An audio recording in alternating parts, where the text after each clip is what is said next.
Okay, so if you are wondering if any of these new symptoms that you've been having in your 40s or early 50s, and they've just come out of nowhere in the last few years, you're wondering if they're related to perimenopause or hormone changes, check this out because we're going through 34 different symptoms that can be related to perimenopause.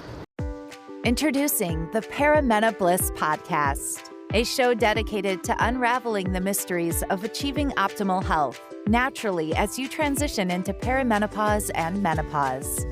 Get ready to join your host, Dr. Seth Yates, an experienced naturopathic doctor, acupuncturist, and kinesiologist, as he shares his wealth of knowledge acquired from over 40,000 patient visits and 15 years in working with perimenopausal females. Welcome to the Perimenopause Bliss Podcast. Hey, I'm Doc Yates. Welcome to the Perimenopause Bliss Podcast, brought to you by perimenopausebliss.com and ablehealth.us. And today, we are going to bust through a list that's 34 items long, 34 different symptoms that can be associated with the hormone changes of perimenopause. So if you're experiencing this, it would be frustrating, but also, guess what? That means there is a solution. And it can be a simple one. You can just be by balancing your hormones. And if you want more information on that, just go to perimenopausebliss.com. So let's go through it. Number one, irregular periods. So you're starting to see changes in your cycle. Sometimes it's getting more spread out. Sometimes it's getting shorter. So instead of a 28-day cycle, maybe now you're only getting it every 2 months. Or even worse, you're getting it every 2 to 3 weeks. And it's lasting longer and it's getting heavier. Any of these changes in your 40s and early 50s can be associated with perimenopause. Number two, weight gain. This is the one that brings people into my office every single day because they are super frustrated. So if you can relate to this, you're doing the same exercise you always did, eating the same way you've always did, but yet you're gaining weight on a regular basis, and it's extremely frustrating. Welcome to perimenopause. We balance your hormones, we get that weight back off. Number three, hot flushes. This is something that most people are already aware of. Now, generally speaking, in the perimenopause phase, you don't often get them every single day. They're often cyclical, so they'll come before your period or the second half of your cycle. But if you're getting these, it's a pretty good indication you're in perimenopause. Number four, this one's huge, sleep disturbances.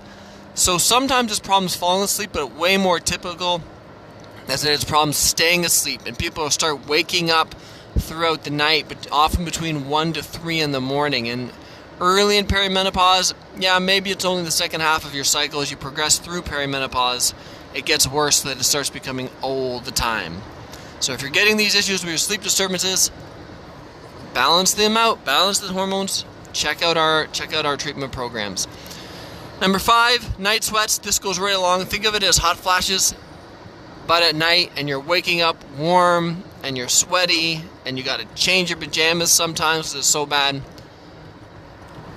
Perimenopause. Number six, concentration. Goes right in hand with number seven, brain fog. Those two go hand in hand, and there's a lot of things that can play a role with that. Your hormones do play a role directly with that, but at the same time, because your hormones can affect your sleep and your mood, that will automatically make your brain fog worse and concentration worse. Nobody has crappy sleep for extended periods of time and then automatically has great focus. It just doesn't go hand in hand.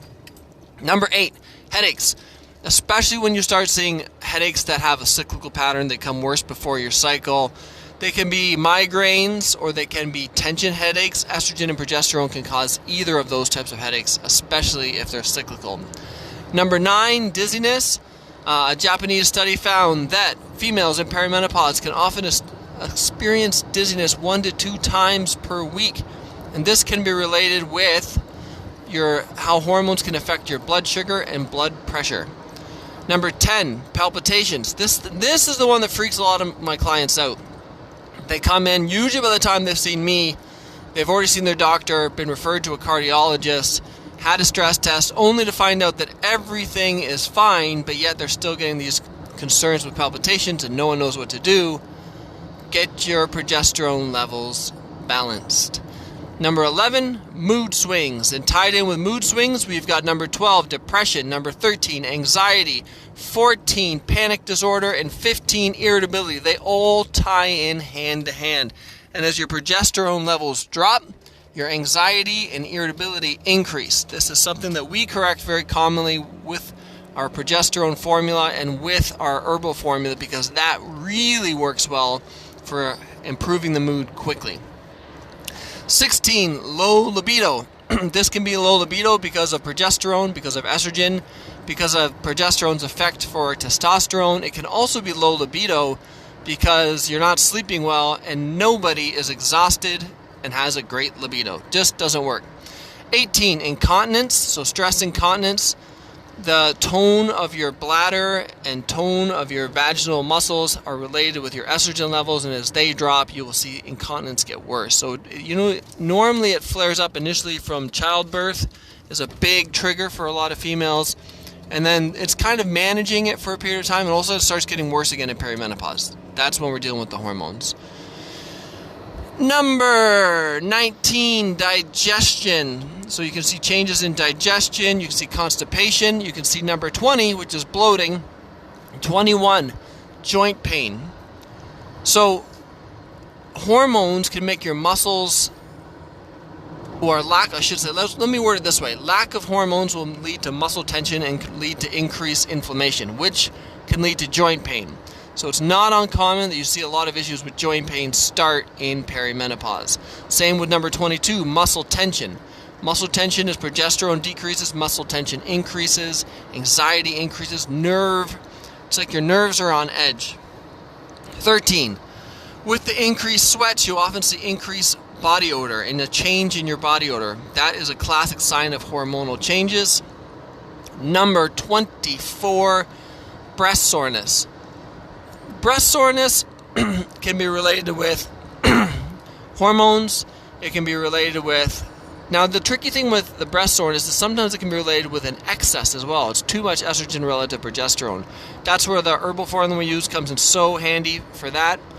It's also something you need to be aware of if you're starting the use of progesterone and you're dosing it too high. If you go out and you try and do this on your own and you're not following any proper dosing program, it's not uncommon that people take way too much progesterone and it leads to more breast soreness, breast fullness, breast tenderness. Number 25, hair loss. Hair loss can be affected from hormones in multiple ways. One, if a female is switching so they're making too much testosterone or too much DHT, they can lose hair kind of at the front, like a widow's peak style. Or for more typical for female hormone hair loss, if it's related with changes in estrogen, progesterone at the back of their head. The back of think of it the very back and the back top of your head. That's where you'll see it. So if you're losing hair in either of those areas, we can help figure out what type of hormone imbalance that is. Number 26, brittle nails. So your hormones play a role with your collagen. Also, if you are experiencing brittle nails, make sure you're getting your thyroid checked and make sure that you're getting some sort of iodine into your diet. That plays a big role there too. 27, itchy skin. This has a lot to do with estrogen because as the skin thins out and you lose collagen, it becomes more itchy and dry. 28, burning mouth. This I've definitely seen a handful of times in practice. With that being said, it's not as common, and you want to make sure if you're getting that you're ruling out the hormones, but you're also checking for food sensitivities, any type of alignment issues. Number 29, changes of taste. Number 30, bleeding gums. As estrogen, as I mentioned earlier, plays a role with inflammation. If you lose estrogen, you can increase inflammation, which can lead to inflammation in your mouth, which can lead to bleeding gums. 31, tingling extremities. This is something I've been seeing a lot more in practice.